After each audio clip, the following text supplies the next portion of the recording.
ieșit din casă să meargă pentru a merge la bunicuța, la celălalt capăt al pădurii pentru că era bolnavă.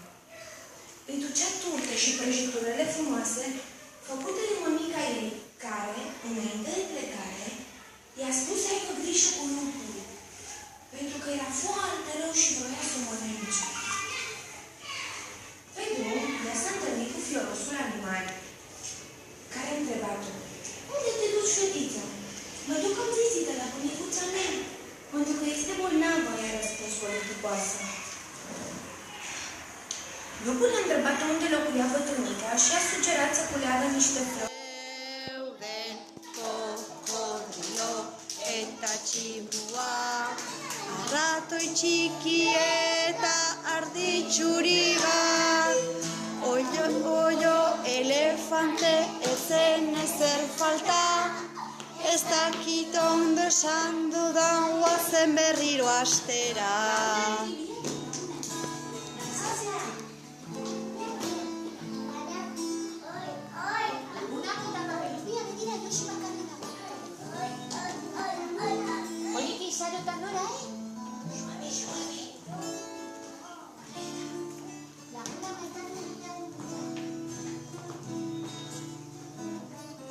Begi bat zuena erraldoia.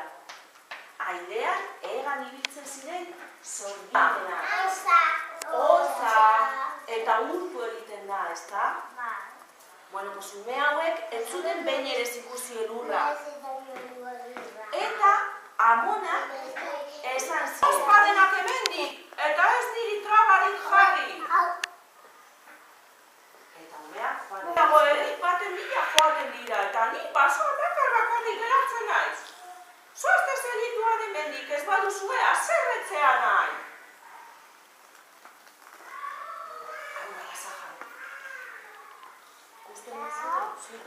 Ba, hau itxuslagoa da, Anaia beba galdetu zuten. Zuk badakizu elurra eginen hasten. Gure amonari asko gustatuko litzaioke bere urtekoaren esaten. Baina Odiloniek jarraitzen du saiatu. Hori egin behar da, ez? Zerbait lortu nahi dezuenean, saiatu, eta Odiloniek hoxe egiten du. Ohean sartzen denean, bere abitxoa sartzen denean, amets egiten du. Eta amets egiten du munduari buelta ematen diola. Eta bere guztiei, aio esan die. Ei, datorren udaberrian ere, itzuliko naiz Marinarekin zuekin ere jolastera. Andolinen eta gainerako laguntxoek agur esan diote Odiloni. Ozillo bat, oso desberdinak, egan dituzte tramankuloak. Batzuk motorrarekin goaz, beste batzuk badoaz airearekin, batzuk turboa daukate, aizue bihurriak. Bai?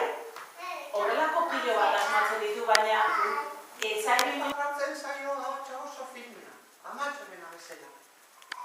Eta orduan jotzen du berriro atea. Juten da etxera eta egiten dugu. Tantxumek esaten dute, nor da? Erakutxian da ate azpitik. Eta ate azpitik erakusten du hanka. Eta beltza da. Bai, eta esaten dute, zu ez zara matxo, zu otxoa zara, ez dizuko ate irekiko. Eta berriro, haserretzen da. Etxo txiki! Non daude zure anaiak? Otxoa janditu, eta non dago otxoa? Non dago otxoa? Ba, guazen otxoaren bila. Hartu ostarratza, hartu aria, eta hartu guraitzak, eta etorri nire atzetik. Eta joten dira oso. И прибежала зайчиха. Ай, мой зайчик попал под трамвай. Мой зайчик, мой мальчик попал под трамвай. Он бежал по дорожке, ему перерезала ножки. Теперь он больной и хромой, маленький зайка мой. И сказала я ей: не беда, давай-ка его сюда, я пришью ему новые ножки. Он опять побежит по дорожке. Мать тоже пошла танцевать. Ну, спасибо тебе, Айвали. И смеется она, и кричит. Je suis méchamment, et c'est penser.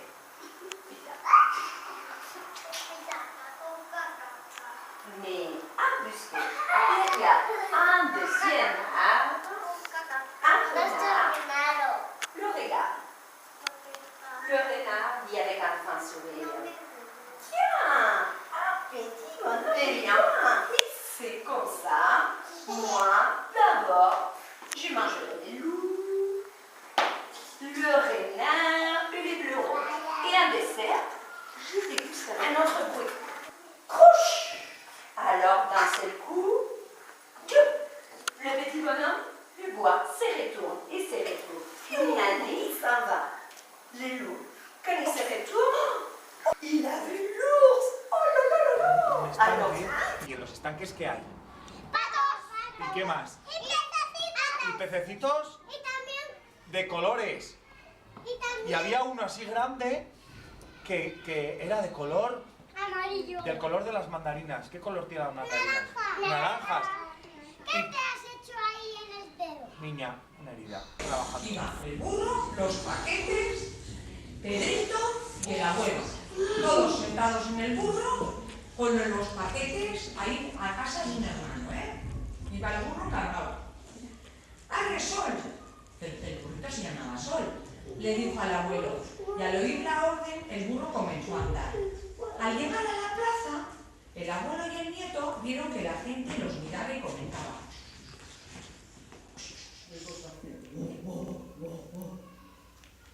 I la rateta va dir, ui, no m'agrada la teva veu, no em casaré amb tu.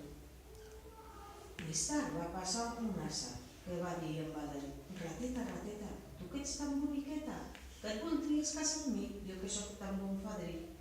I la rateta li va dir, bueno, a veure quina veu fas. I l'ase va dir, i-a, va bramar. I la rateta li va dir, no. Jogurta eta natillak bezain argia da. Ikusten duzu ze argia den? De puntilla. Bai.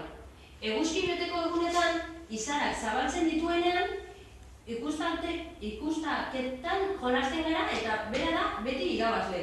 Zela, da hain argia ez dela ikusten. ¡Esan! Bai. Eta hau da kuka, bere panpintxoarekin. Izeba Karlotak, aitaren arrebak, behin esan zigun amaren familiakoei. Hasieran, aita arraroa iruditzen zitzaiela. Dela, kuka, bale? Kuka, ez bezala, amaren kolore berekoak ditut larrua eta ilea. Eta denek gauza bera esan zuten.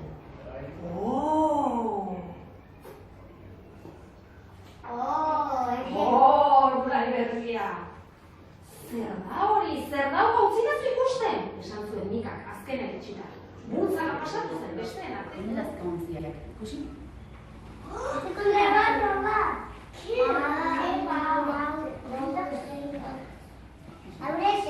Zortzi ontzi dauden, utxutxan.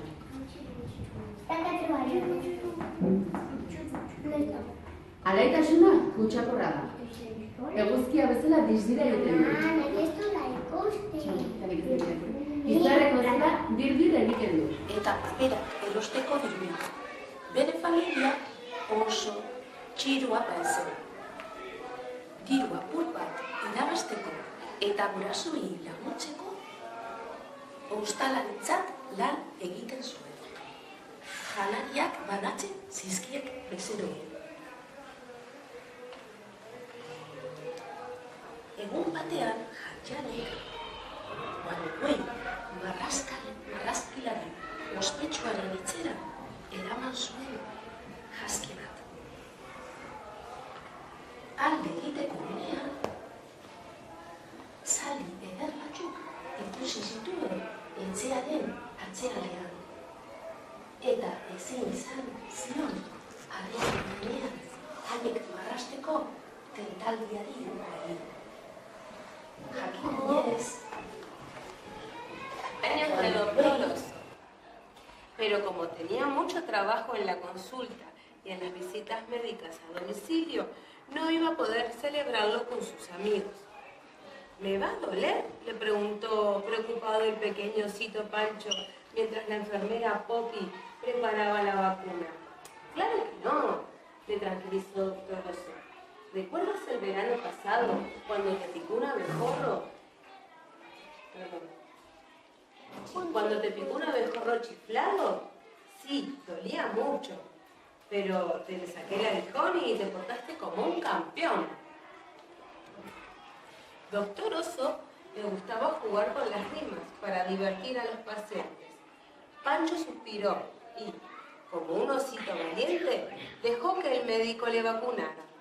Poppy, dale a nuestro osito una galletita crujiente para despedirse. Bonjour, bonjour. Il fait chaud, il fait chaud. Está haciendo mucho calor. C'est quoi ça? Ça ici? Oui, ça là.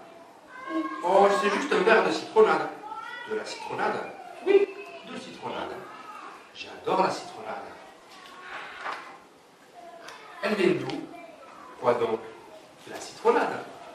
Oh, c'est Mickey, Béné, qui l'a préparée. Béné l'a préparée. Oui, il a pressé lui-même les citrons. J'adore les citrons pressés. Et agua con limón, fresquita. C'est combien? La citronnade?